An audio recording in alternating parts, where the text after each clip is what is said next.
Okay, folks, that's just gone 9:30. So good morning and welcome to the meeting of the City Region Deal Joint Committee. My name is Mark Masson. I work as a committee officer for Aberdeen City Council and I will be the clerk of the Joint Committee for the next 12 months. In terms of housekeeping matters, can I remind everyone that the meeting will be recorded and will appear on the Council's website soon after. Members of the committee and officers should switch their cameras on, but switch off their microphones until they wish to speak. Those observing today's proceedings should have their cameras and microphones switched off at all times. Moving to item 1 on today's agenda, I have received apologies from Jennifer Craw, also advising that Stanley Morris would be her substitute today. I've also received apologies from Jim Savage, Mel Booth and Colin McCallum from Transport Scotland. Does anyone know of any other apologies that we have? No. Can I ask the 3 Aberdeen City Council members of the Joint Committee to introduce themselves? Thank you very much, Mark. I'll jump in and go first. My name's Alec Nichol. I'm the leader of the SNP group on Aberdeen City Council, and I'm one of the co-leaders of the partnership on Aberdeen City Council with Ian, which is maybe a good opportunity for him to come in. And good morning, everyone. My name is Ian Ewell. I am the leader of the Liberal Democrat group on Aberdeen City Council and the other co-leader of the council. I'm Miranda Radley. I'm deputy leader of the SNP group in Aberdeen City and also the convener of the Operational Delivery Committee. Thank you. Can I now ask the 3 Aberdeenshire Council members of the Joint Committee to introduce themselves? Hi, good morning. I'm Councillor Mark Findlater, leader of Aberdeenshire Council and chair of Business Services. Good morning, I'm Anne Stirling. I'm a councillor in Turriffin District. I'm leader of the Liberal Democrat group in the council, deputy group leader of the council, chair of community planning and chair of communities committee. Thank you. Thank you, and I'm Gwyneth Petrie. I'm the leader of the SNP group in Aberdeenshire and the leader of the opposition there. Thank you. And finally, can I now ask the Opportunity North East members who are in attendance today to introduce themselves? Okay, thank you. Good morning. I'm Ian Wood. I guess for the purpose of this meeting, I chair Opportunity North East and also ETZ. I think Stanley. Hi, I'm Stanley Morris. I'm Vice Chair of Opportunity North East and I am Chairman of the Food, Drink and Agriculture Board at Opportunity North East. I think we should have George Boyne here as a third member. I am here, Sir Ian. Good morning, everyone. I'm George Boyne, Principal at the University of Aberdeen and here representing Opportunity North East. Thank you. Can I ask the officers to introduce themselves at the point when they are brought in by the chairperson to speak to their relevant reports or when they are asked to answer any questions? Now turning to agenda item 2, which is the appointment of chairperson. As you will be aware, in terms of Standing Order 7, the chairperson will alternate between the constituent authorities. For the ensuing year, this position now falls to an Aberdeen City Council member. Therefore, can I seek nominations for chair of the Joint Committee?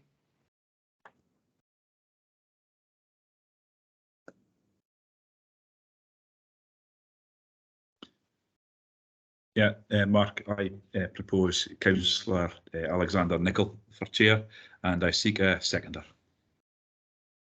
And Anne Stirling here and I'm very happy to second that proposal. Thank you. Thank you very much. I'll now hand over to the chairperson, Councillor Nichol, who will now take us through the rest of the agenda.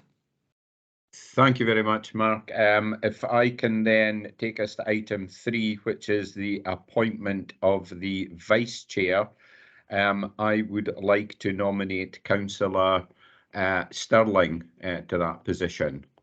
Can I have a seconder, please? Thanks, Chair. It's Ian Ewell here. I'd be very happy to second that nomination. Thank you. And I take it, Councillor Stirling, you'll accept that? Yes, position? thank you very much. Thank you very Thank much. you. Thank you very much. Okay, moving on in the agenda, items 4 is urgent business, of which we have none, and item 5 is exempt business, which again we have none, which takes us to item 6, declarations of interest or transparency statements. As we now have, does anyone have any declarations of interest or transparency statements to make, please? The members of Opportunity North East at every meeting have intimated our interest in Opportunity North East in terms of transactions. I don't think as ETZ we need to. I don't know. If we do, we should. So certainly from my point of view, Opportunity North East and ETZ, and the same from my colleagues in Opportunity North East. Thank you very much, Sir Ian.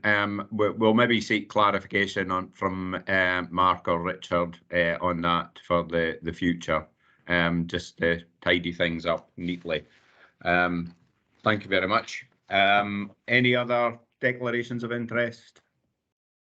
Not seeing any hands. So I'll move on. The item 7, the minute of the 7th of February 2022. First of all, I was going to suggest, can those who are present at that meeting agree the minute is an accurate minute, please? Agreed. Thank you very much. Now, I believe at page 4, item 4, we asked for some information to be brought back to this committee regarding the external links to Aberdeen South Harbour. I think it was Sir Ian that brought up this point at that meeting. I think we have Mr. Mackay on the call, and he's maybe going to give us a brief update. Mr. Mackay, over to you to introduce yourself and provide an update, please. Hello, Chair. Thank you. My name is Alan Mackay.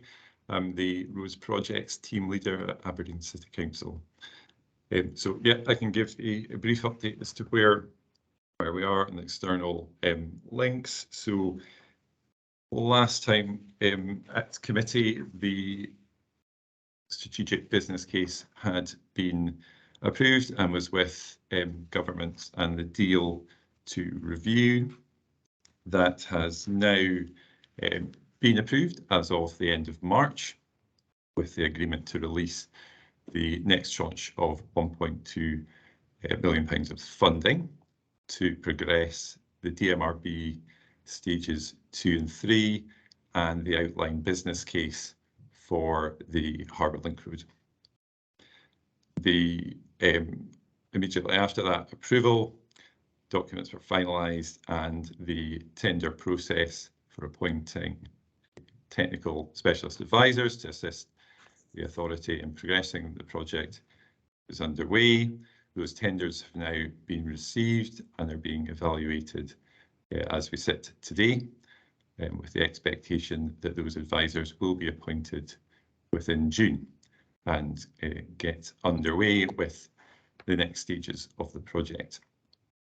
As part of that tender process, the information requested of those consultants that are applying to do the work has put a strong emphasis on programme for project delivery and the opportunities that can be taken forward to accelerate that programme, both in the immediate stages that have been approved to take us to outline business case and beyond in terms of delivery on the ground, allowing them to present in the tender the opportunities that they see around innovation to compress that programme, and then once appointed, that the Commission is focused not only on progressing what needs to be done in terms of the assessment work, but also an early task at pace to look at an accelerated programme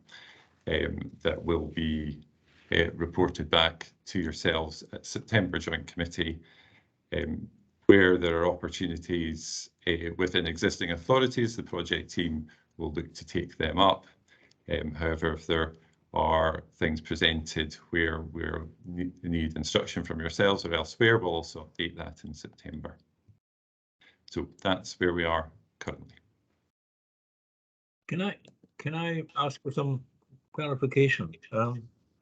Somewhere in these papers, I've seen reference to the business case being approved in 2023. Now, my understanding is that what you said is the business case has been approved by your internal transport group, but also then approved by government. Is that what you're saying? So where we are, and I can talk to the process up until this point, but potentially I may call in others. So in the strategic outline business case, which is the one that has been approved in March, that was, I believe, originally approved at City Growth and Resources by ACC February last year, and then came to yourselves after that, prior to submission to both governments through the City Region deal. And it has been that process of approval that's been going on the strategic business case that was concluded in March. So the strategic business case was approved in March by the council, or by I presume the government have to approve it as well, do they? By the governments. By the government. Yeah, by the governments, which has released the next tranche of 1.2 million funding. And the minutes of the last meeting said an updated and re-profiled timeline and financial projection be submitted. It'd be very helpful to get a timeline.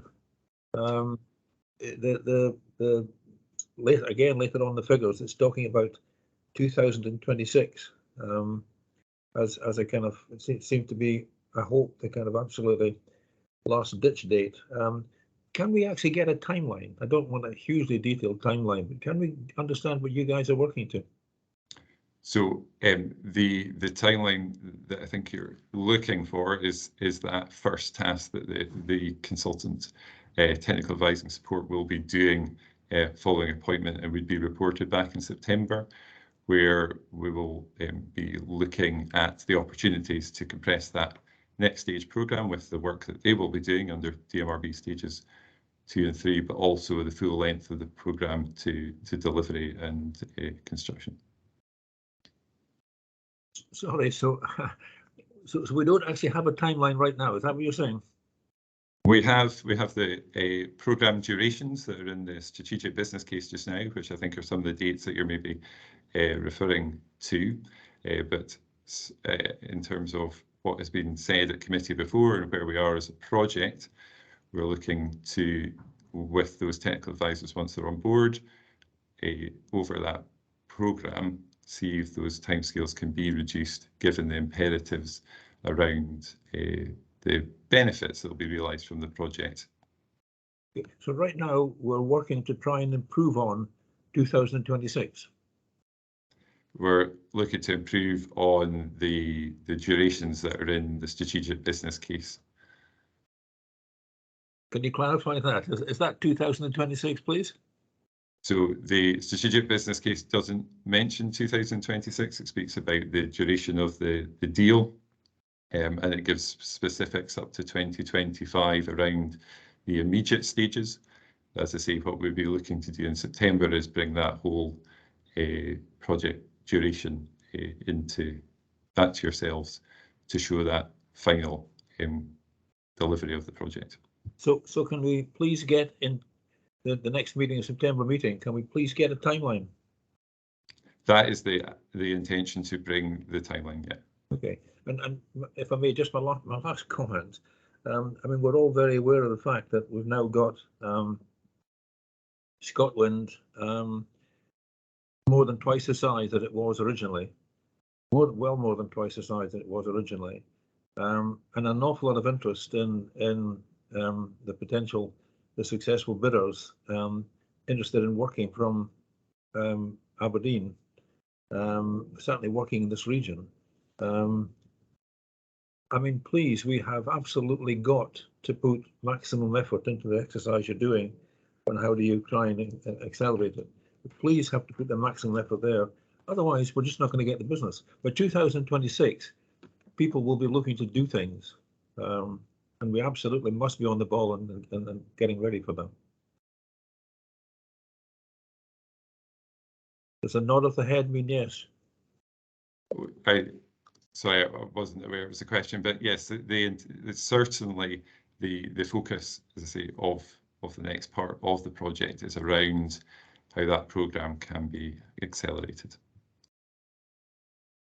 Okay, thank you.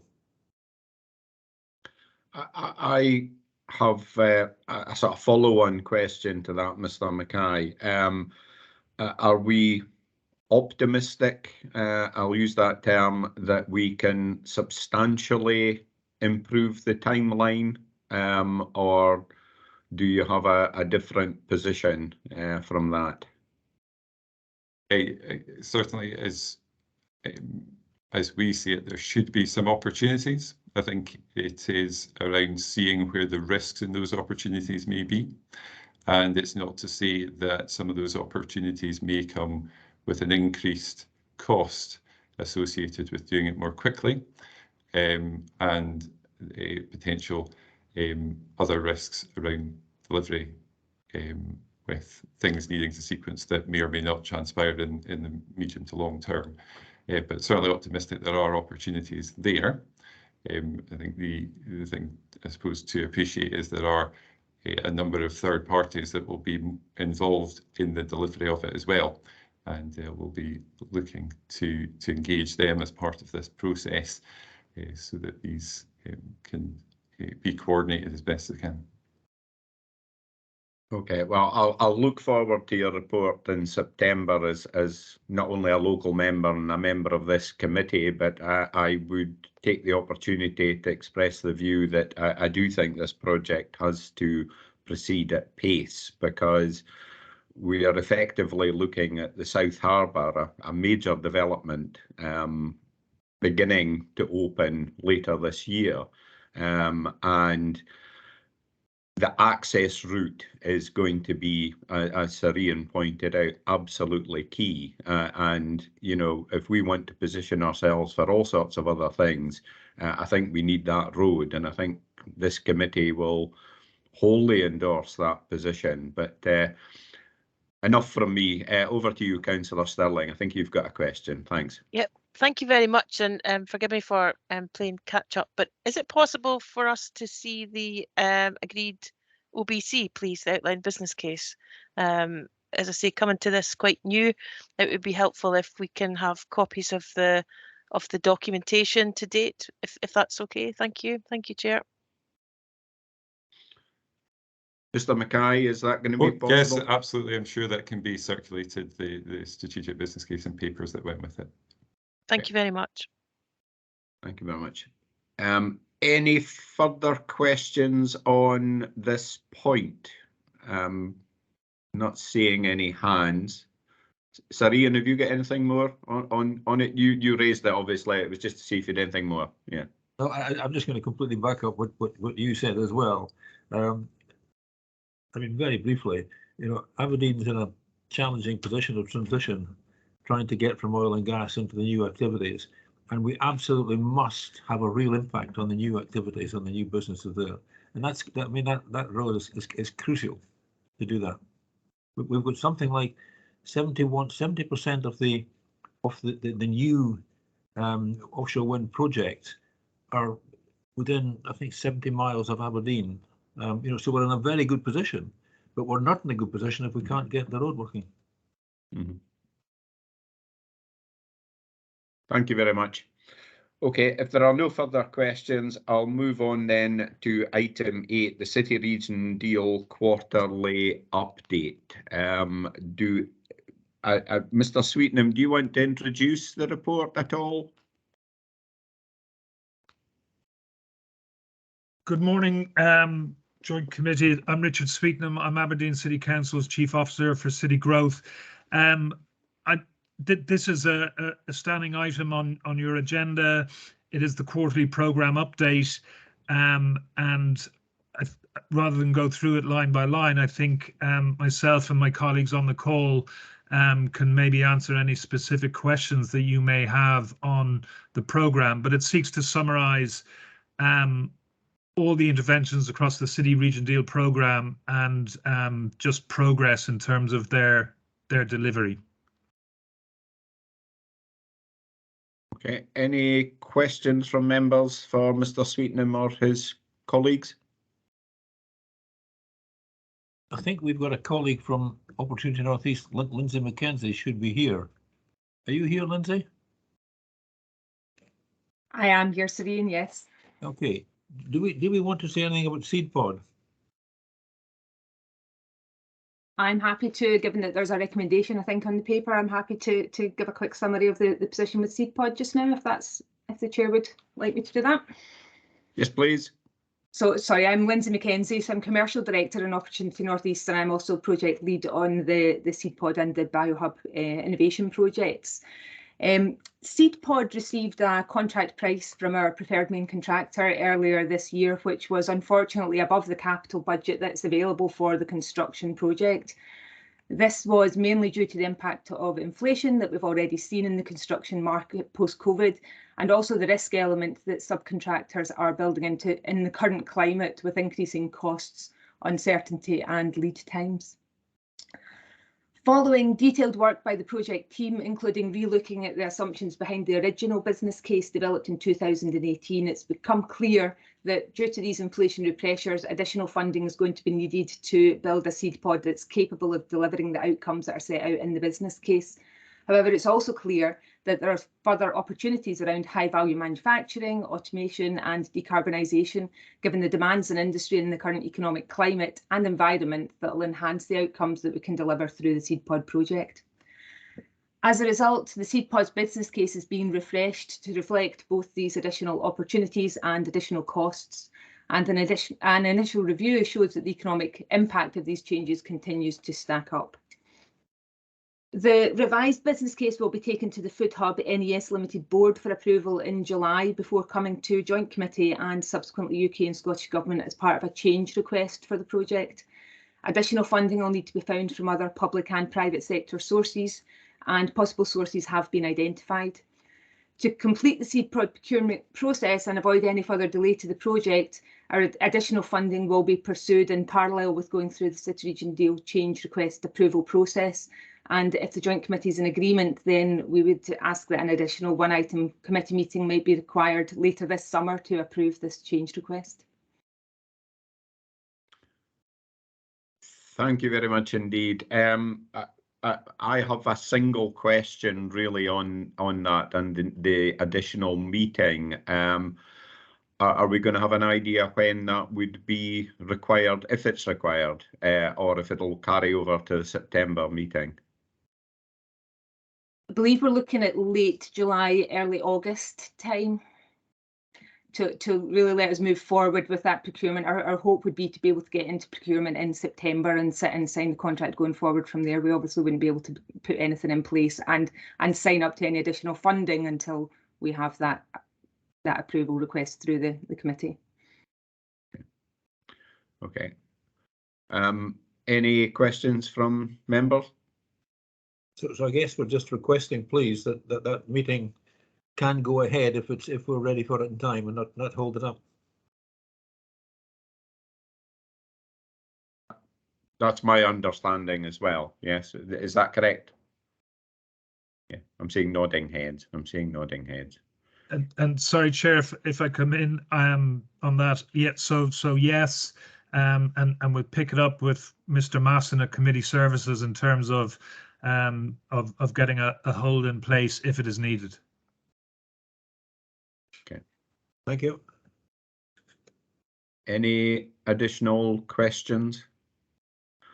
I think this is maybe a good opportunity. We have Mrs. Beattie on the call to answer any finance questions. There doesn't appear to be any finance questions, but perhaps it's an opportunity for her to introduce herself just for the new members of the committee. Thank you very much, Chair. Happy to introduce myself. Good morning. My name is Mary Beattie. I'm the Section 95 officer within Aberdeenshire Council, and I'm the head of finance as well, and I'm responsible for overseeing the finances of the City Region Deal. And if the Chair will indulge me, I think you'll have seen the finances within the report, and although there is an 11% underspend as part of the city region deal this year, I think it's safe to say that good progress has been made with all of the projects, and I'm pleased to say that the funding hasn't been lost and it's just transferred to future years. So all in all, the funding's safe. So thanks for that, Chair. Okay. Thank you very much. Well, if there are no further questions, the recommendations on page 7 are to note the content of the progress report and agree that we may require to schedule an additional meeting and approve the change request to the updated business case. Can we agree the recommendations as they are contained in the report? I'm seeing nodding heads. I'll take that as agreement.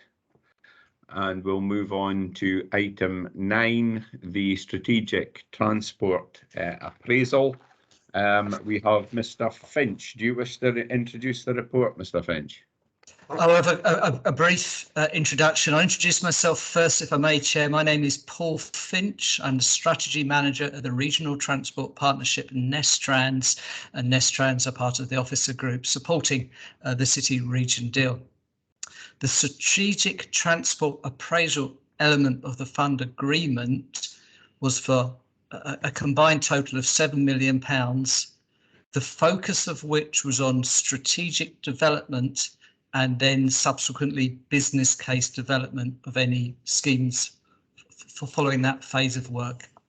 With the approval of the regional transport strategy, the national transport strategy and various land use planning documents at national and regional level too, we are now at the stage of considering what elements are most beneficial to fund for further development, considering our transport policy objectives, our regional economic economic developments, also aspects such as future deliverability.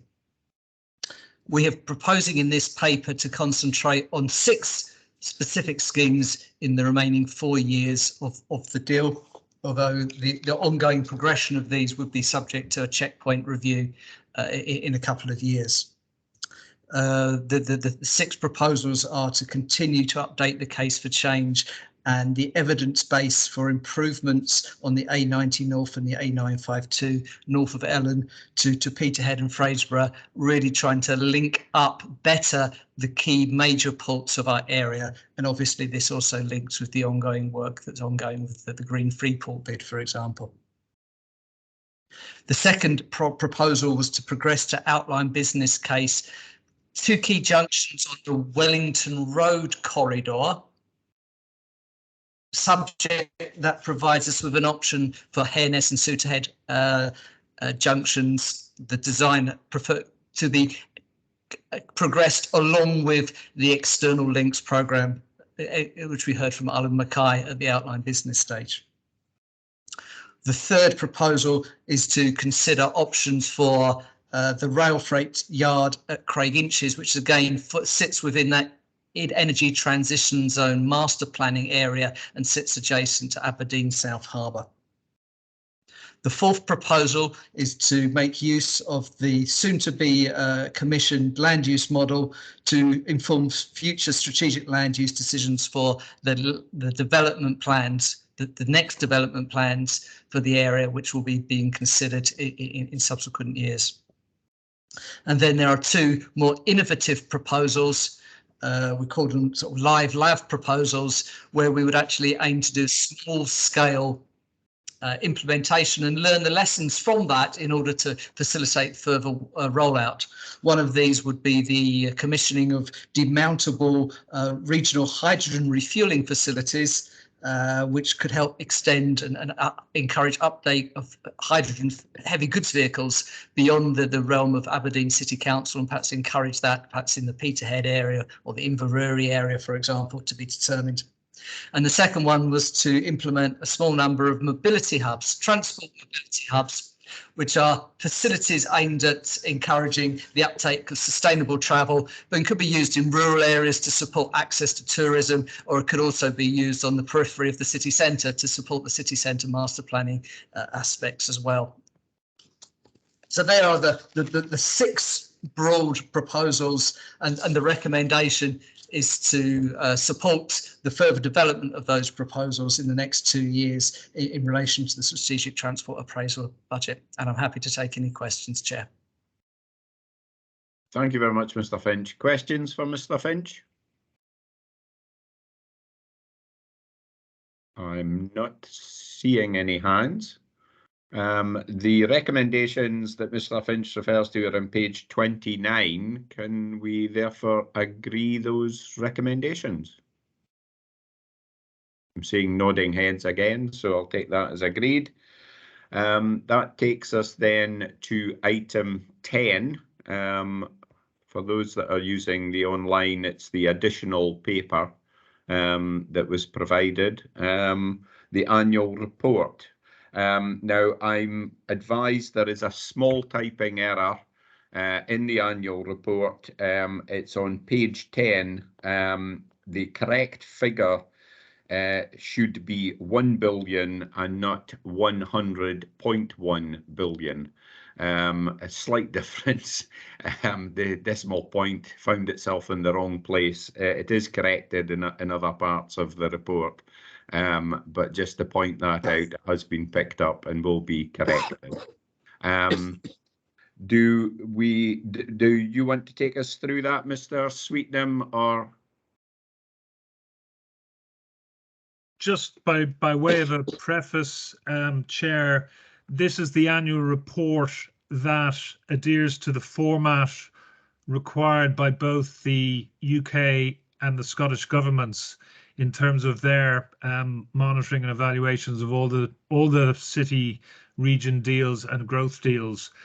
So it is according to their prescription, so to speak, and it's something we submit obviously every year, just to provide that assurance both for the Joint Committee and ultimately the 2 governments. So the format is prescribed by them, and this version has been updated to reflect the progress in the 12 months ending 31 March 2022.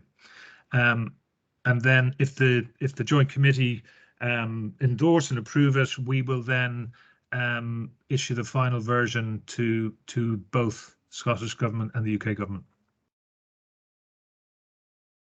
Okay. Does anyone have any questions?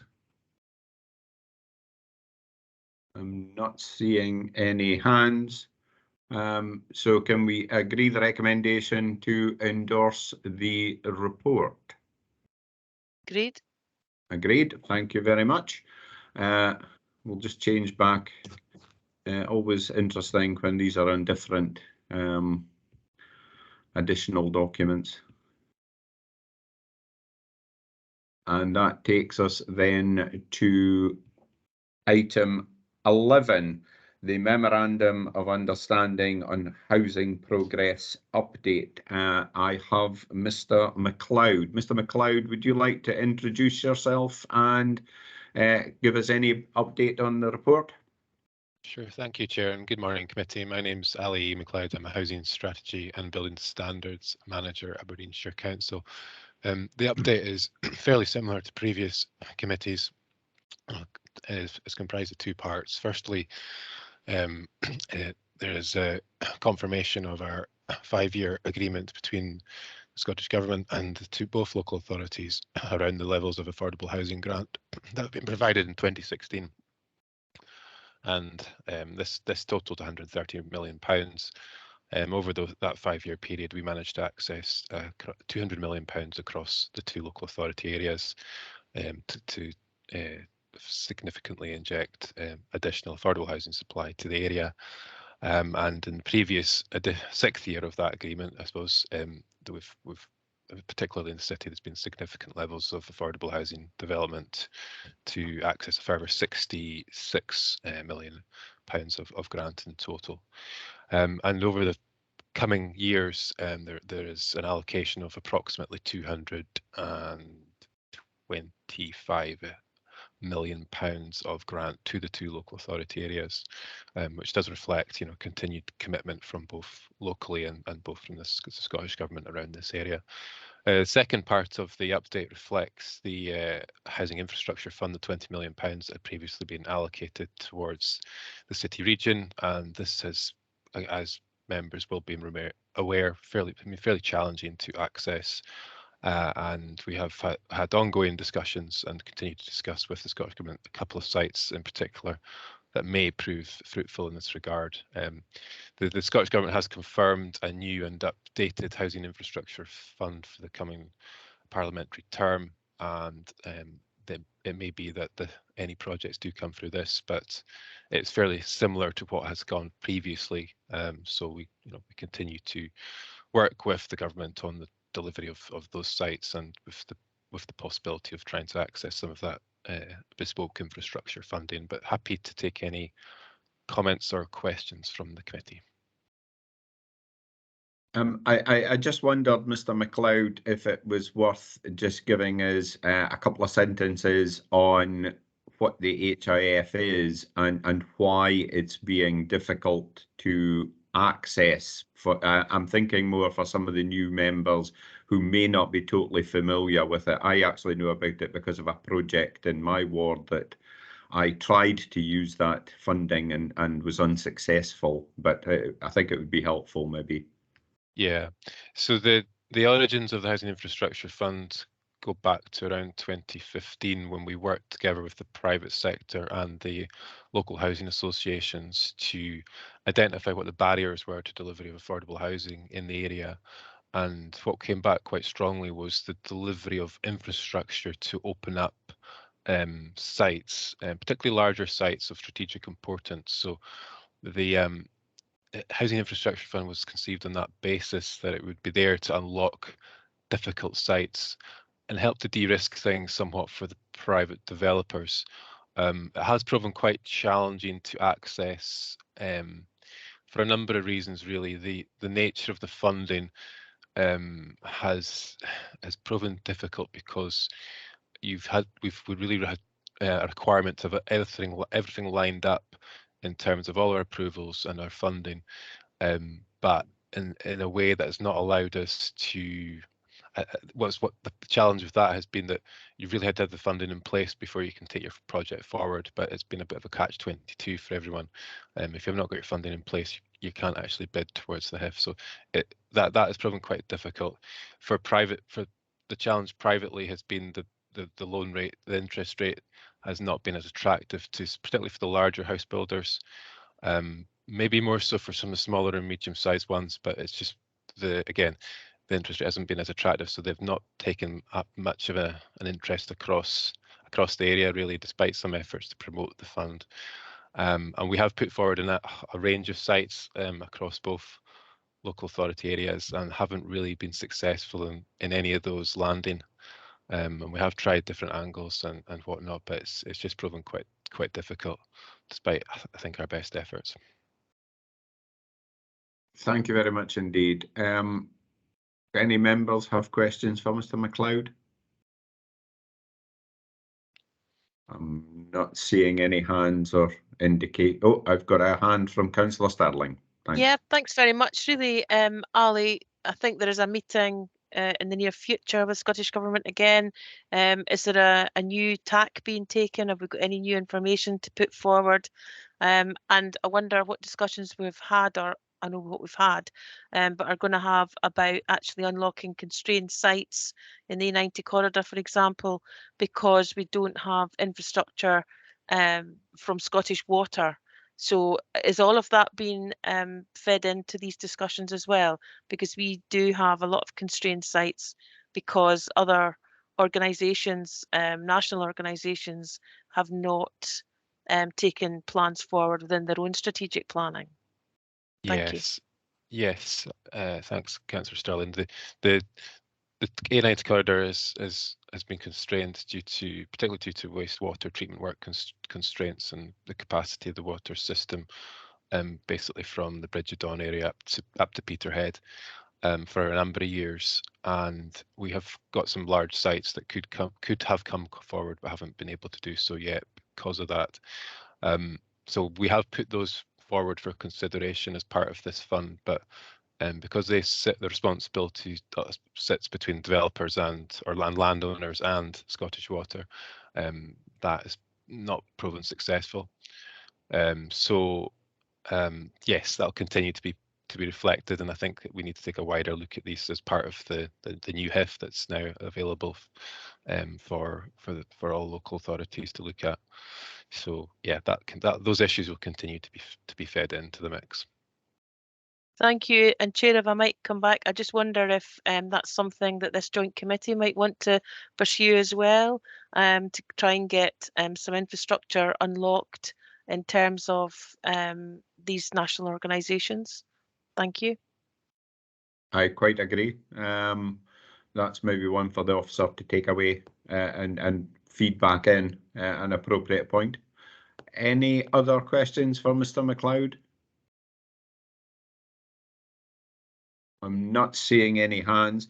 The recommendation on page 41 is to note the content of the report. Can we agree the recommendation? I'm seeing nodding heads, so I'll take that as agreed. Sorry, Chair, sorry. my button's not working. Is it? Can we add a recommendation that this committee will pursue Scottish Water or pursue the discussion to try and progress discussions with Scottish Water? Is that something that you'd be minded to take on board? Sorry, I certainly wouldn't have a problem with that, but perhaps the officer can tell us if that's a practical thing that can be progressed. You know, I think sometimes we put forward things and officers say, well, you know, we can't, or we're already doing. So, Mr. MacLeod, can we maybe have a brief comment on that? I think it would help support discussions with Scottish Water in trying to accelerate delivery in that corridor if we had it as an action from this committee. Okay. So can we agree the recommendation with the recommendation from Councillor Stirling? I'm seeing lots of nodding heads again. So thank you very much. Thank you very much. In that case, we will move to item 12, the Memorandum of Understanding Transport Progress Update. Now, I have a number of officers who I have been told will be available to speak to this report. Top of my list is Mr. Bridie. Do you want to come in and introduce yourself and comment on the report, and maybe take your colleagues in if necessary? Yeah, thank you, Councillor Nicola, and congratulations on your appointment as chair. So we've got two other members who are supporting me today of our team, which is James Dunshee from Network Rail and Darius Estelle from Transport Scotland. If the guys would like to introduce themselves, if that's okay. Good morning, Chair. Good morning, committee members. My name is James Dunshee. I'm the senior sponsor from Network Rail for the Aberdeen to Central Belt 2026 enhancement. Good morning, Chair. Good morning, committee members. My name is Darius Estelle. I am the project sponsor from Transport Scotland for the project. Thanks, guys. So we've submitted the report in accordance with the Memorandum of Understanding, Councillor Nicola, and we've set out the progress to date on with where we are making with the project. So maybe just what I would suggest is if there's any questions that the committee have, we'd be happy to take on board those and answer any of those questions. But just to say, I would just add a general comment that we are driving this project forward as fast as we can, and we at the same time as delivering the Journey Time Improvement Project, which goes back to the MOU in 2016. We are also gathering analysis and doing analysis and gathering evidence with a view to electrifying the route as part of our rolling programme of decarbonisation at the same time. So what just as a general comment, I would just add that if there's any questions that any of the committee have, then we'd be happy to answer those, or if you'd like me to take you through the report, I'm happy to do that as well. Anybody, any questions? Sorry, Ian. Chair, yes. As some of the people attending this meeting know, this has been a pretty controversial issue for quite a large number of years. I mean, £200 million is a huge. So I'm going to focus just on the £200 million rail project. £200 million is a huge amount of money, and we could do an awful lot with £200 million. Now, from what I can see from the what's called the appendix, page 48, page 49, what we've been told is that the funding devoted exclusively to signalling and infrastructure enhancements in this project. And we did get a bunch of figures, I don't know, a couple of meetings ago, 3 meetings ago, about some improvement in the times to, I think, Aberdeen, Edinburgh, Aberdeen, Glasgow, and Aberdeen, Dundee. I honestly don't know what this money is going to be spent on. It's £200 million, guys. That's a huge amount of money, and I can't see how you can spend that on signalling and infrastructure enhancements. And it'd be helpful to get some updated comments on what the impact is going to be on the travel times and any kind of really meaty outcomes we're going to get from this. Okay, Councillor Nicholl, if I bring in the guys then, so I think yep. Okay, so Serene, I'll just lead off on that then, Serene, which is that it's you know, we expect to be spending on average very soon about £50 million a year along this corridor. It is a huge amount of money, and we have to get it right. There will be significant station interventions at both Aberdeen and Dundee. We are looking at infrastructure enhancements in between along the corridor. This is going to benefit the whole corridor. So yes, station improvements. There will be passing loops for trains, and in terms of the journey time reduction, as we've discussed before, Serene, and I'll bring in the guys on it to answer in a bit more detail.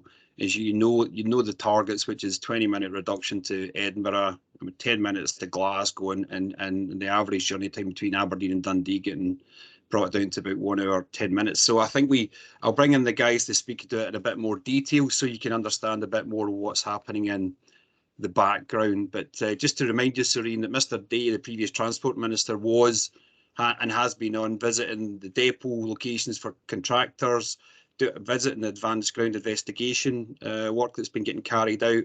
So there is a lot of work already underway, and there's a lot of resource committed to this right now. But I'll bring in, if it's Councillor Nicholl's giving me the nod, so we'll bring in to speak more.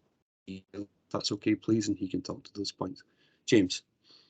Thanks, Damien. Yep. So in terms of the benefits, you've touched upon the journey times already. We're talking about 20 minutes of the journey time between Edinburgh and Aberdeen, 10 minutes between Glasgow and Aberdeen, and 3 minutes between Dundee and Aberdeen. And I think those are the headline figures for the project. But on top of that, as Damien mentioned, this is also about the intermediate stations along the route and improving connectivity and opportunities to travel there.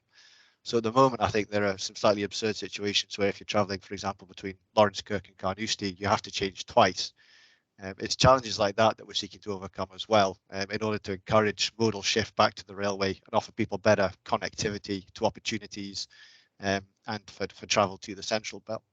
But on top of the passenger benefits, I think the real major outcome from this project is also freight paths, because at the moment, the network can only accommodate 4 freight trains per day.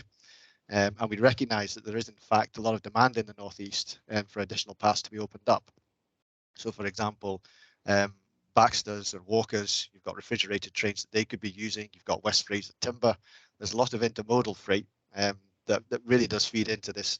And that comes about as part of net zero. So in terms of reducing the carbon emissions. So, for example, one freight train removes about 76 heavy goods vehicles from the road. So one extra freight train makes a huge difference in terms of decarbonising logistics, but also improving the kind of cost revenue position of the railway as well. So encouraging greater railway use. This is one of the few lines in Scotland that currently runs at or close to a surplus. It wouldn't take a huge amount of additional services on the line to make this line revenue generating. So it's about improving the service offering across the piece to both passengers and freight, encouraging modal shift and improving the revenue position of the railway. In terms of the actual interventions, so as Damien has mentioned, the bulk of this is around signalling.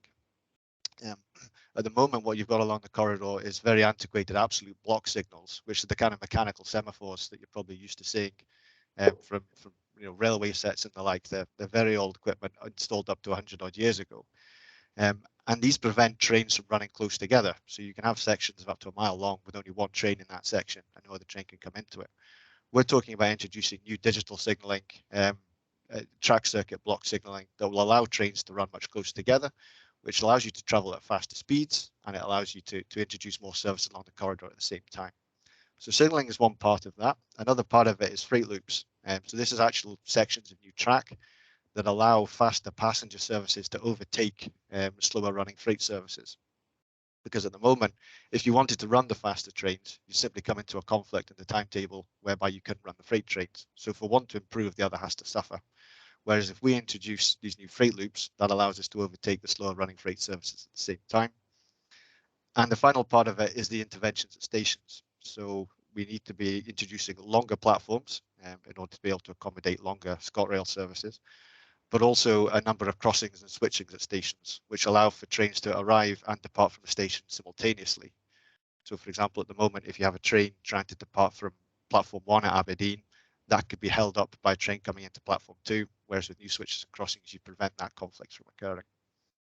So it's a whole raft of cross-discipline, cross-engineering interventions from making to track, to signals, and to building and civils. And the output immediately in 2026 will be an increase in freight paths from 4 paths per day up to 15 paths a day. And then, as Damien mentioned, further electrification of the line really does increase that further. So you could go up to even 18 paths per day in each direction. So by 2030, it's going to be a real step change on this corridor for the railway. Okay, so principally on freight. Is that the bit? Is that the? I'm trying to get my mind around £200 million. It's both, Serene. So James, you want to just answer split the benefits, passenger and freight, James, for Serene, just so we can understand, please.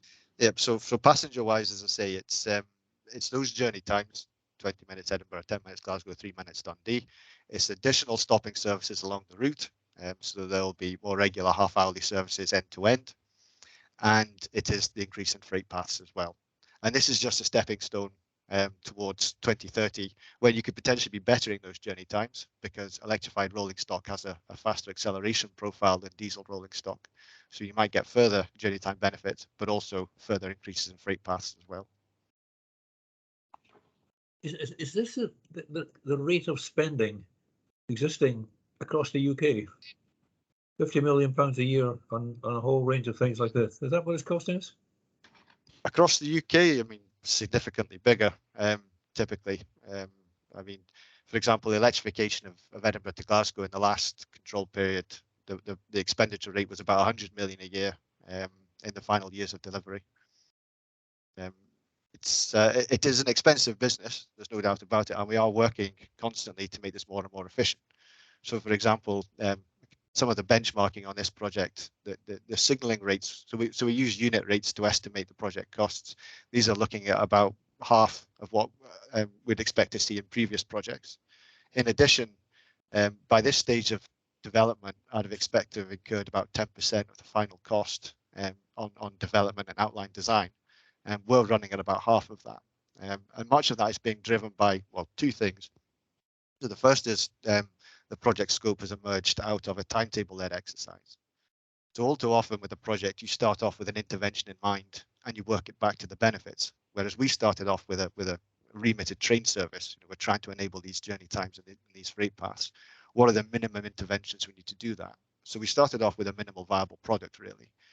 And secondly, we're doing it in collaboration with Siemens. So we're in an alliance with Siemens called the Siemens Collaborative Partnership, which is effectively early contractor involvement, which means that we're starting off with the contractor being able to provide input to the constructability, the feasibility, the costing, and all the rest of it. And you will have the same contractor right the way through the life cycle. So you don't get those tricky handover points, for example, where a contractor comes in and doesn't like the design that's been done, wants to start from scratch with it.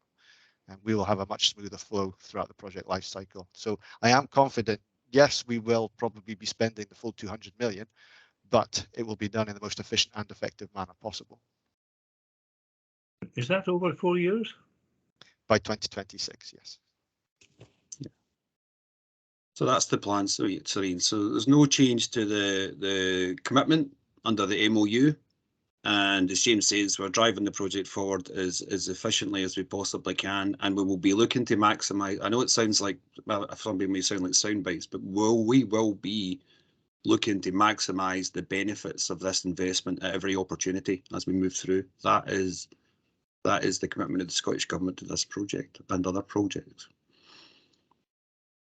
Last comment for me, it would be helpful to get some indication of the differential costs to be spent on freight as opposed to passengers. That would be helpful to know that. I mean, is freight a really big part of this? If it was, I would feel better. You would feel what, sorry, Ian? I would feel better. If it really was making a whole freight service more efficient, that would be pretty helpful. Well, passenger benefits are okay, but they're not. I mean, Edinburgh 20 minutes. It's not dramatic. It's not going to alter lives. Freight could have a big impact. Yeah, Serene, so James, I'll take that one. So Serene, yeah, absolutely. And you and I have had this discussion in previous committees, which we don't need to rehearse. But freight is become. It would be fair to say, Serene, in the last year to 2 years, freight is a key target. If it was a key target anyway, Serene, it's now become at the heart of the rail industry enhancement planning. So yes. I think at one point I don't think we were looking at double figures for getting freight in terms of increasing the number of freight paths, James, but I think we're up at possibly 15. So yes, and we are looking, Serene, as part of the economic appraisal, we are looking at what you're doing with the Opportunity Northeast. We are looking at, and we are looking to make those connections, and we are reflecting those in the economic appraisal. So yeah, it is a huge part of the investment, and it will be a huge part of every rail investment moving ahead, Serene, because modal shift is a key target, and if we enable modal shift, we hit the government's decarbonisation agenda, and because we're working in the background. Just the last thing I'd say, to deliver the decarbonisation action plan, freight or change from road to rail is a key target for that. Hopefully that answers your question. I think, Chair, my very last point, it's such a lot of money. It would really be quite helpful to get, I don't know, every second or third meeting that we have to get an update on just what the spend is on and what impact it's having. Yeah, we can, Chair, if we can commit to that. We can commit to that if that's acceptable to you and the committee.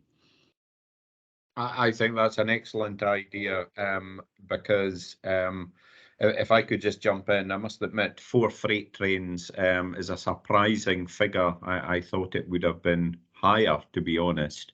And you know, when would we hope to see that figure starting to grow? Is the sort of point I would come back on that, because you know, we're trying to develop the Northeast economy, and rail freight is obviously got a potentially huge role to play there. So just to come back on that, Chair, we are well aware. So the target is to grow it to 15 per day. That's the target. That's what this investment will deliver, as well as the passenger, as well as the journey time improvements, which we've just discussed with Serene. So 20 minutes to Edinburgh, 10 minutes to Glasgow, and I think it's 3 on average, 3 to 5 to Dundee. So that's the 2 key targets for this investment for us. And coming up fast and outside lane, Chair, if you'll forgive me for one further, is as I say, the delivery of what the Scottish Government's decarbonisation action plan. And that is at the same time as we are developing this project now for delivery, we are doing analysis and evidence gathering to support the future electrification of the route.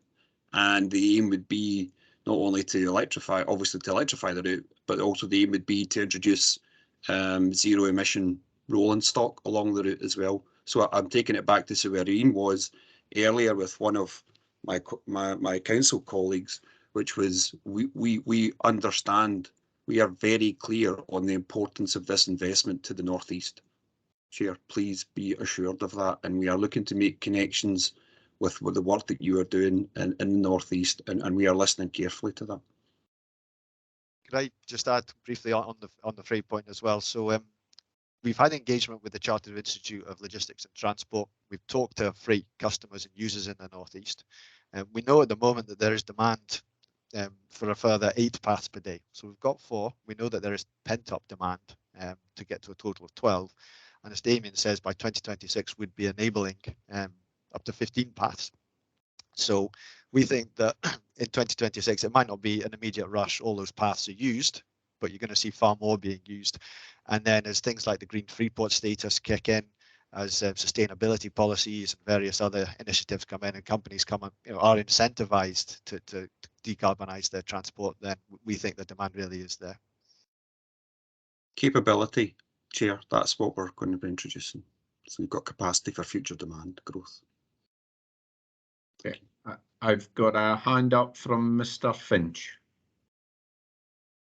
Yeah, thank you very much, Chair. I'll just again refer back to the earlier paper where I included a proposal to start the freight yard proposal as well, which is not just only about the freight line capacity, the freight terminal capacity is also an important component in that, and be assured that through the strategic transport allocation that you just approved, that also looks at the capacities, the handling capacities for these potential extra freight lines enabled by the project that the Transport Scotland Scottish Government colleagues are working on. So we are joining the two things up to get that holistic look and making sure that benefits the area around the energy transition zone, builds into the South Harbour and also the Green Freeport ambitions.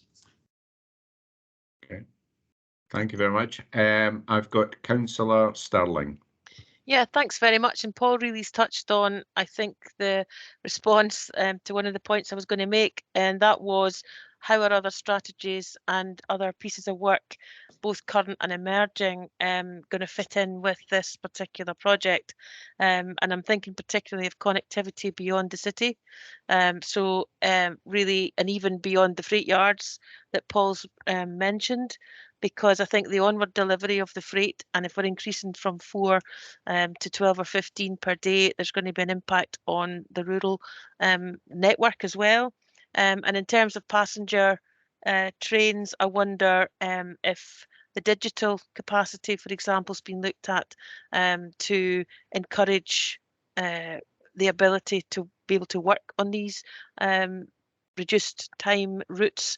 I just wonder if everything has been aligned and everything's been taken forward together, if you like, and so that when we get improvements in one part of the overall, then the others keep up to speed with them. So just really that alignment, Chair. Thank you. So, Chair, if you don't mind, will I come back on that, Chair? You go. Yeah, so excellent question, Councillor Stirling. We talk about the first and last mile in the railway a lot, and that's so I'll let James answer on the digital point, but what I would assure you, Councillor Stirling, is that as well as our strategic projects review, we are connecting in through to your kind of more local, what I would call strategic projects review, and we are making sure that, for instance, the timetable, when we bring it in, will connect with like the Aberdeen Crossrail timetable. We know what local aspirations are for potential station interventions in the future and things like that. So we are, through our strategy teams, are working in Scottish Government, are working closely with the strategy team in the northeast to make sure that where those dots need to be joined, they are being joined, Councillor Stirling. So But we always find, Councillor Sterling, there's always more can be done, and we are always looking. And I use this word, it maximise this phrase, maximise the benefits. So if there's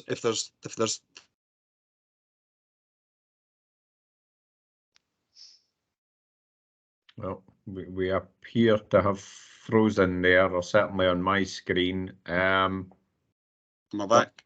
Oh, you're back. Yeah. So pardon me. Yeah, I have this flicker. It's like you were saying earlier, Chair. So anyway, so I know Paul wanted to come in on that, but James, just want to answer the signal, the digital point before Paul comes in, please, if that's okay, and then that's hopefully answer Councillor Allen's question. So was the signalling question in relation to the technology that's being used, or was it the wider economy kind of question? Well, really, to enable that modal shift that we all would aspire to, we have to have the infrastructure within the trade network, if you like, to encourage people to use it, so they can work in the corridor if they're going to use that mode of transport. But if we're going to encourage modal shift, we have to do everything we can to make it attractive. Yeah, so it's kind of the onboard Wi-Fi type question. Yeah, absolutely. We recognise that, and yeah, the new rolling stock will be absolutely be fitted with everything that needs to be done to encourage people to use it. And it's a big part. I mean, we're talking about the 20 minutes to Edinburgh earlier, but if you're on a business trip, a commuting time, that's 40 minutes a day, and that is productive time that can be used. So it will play a big part, we think, in improving the productivity of the region and encouraging people to make those journeys, because doing things via team is one thing, but there's no doubt sometimes face-to-face meeting is the way to do things. Yeah. Thank you. So thank you, Councillor. So as Ms. Gorith, the Transport Minister, announced recently, and James, so we are looking at procuring new rolling stock, Councillor Sterling, and that discussion with James will be at the forefront of the design of the rolls. We need to make of the rolling stock. We need to make the railway as attractive as possible. COVID and the just and green transition that we talk about has taught us that lesson. I think we were going to get a wee response from Mr. Finch as well.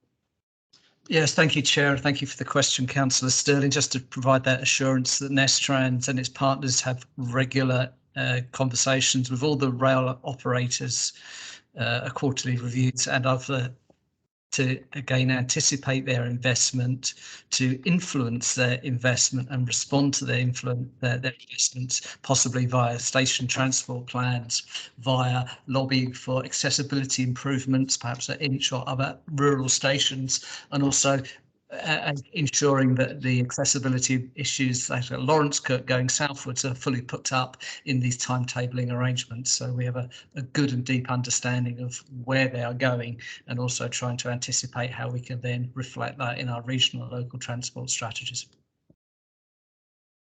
Okay, thank you. I think I'll probably follow up off table. Thank you. Thank you. Any further questions from members?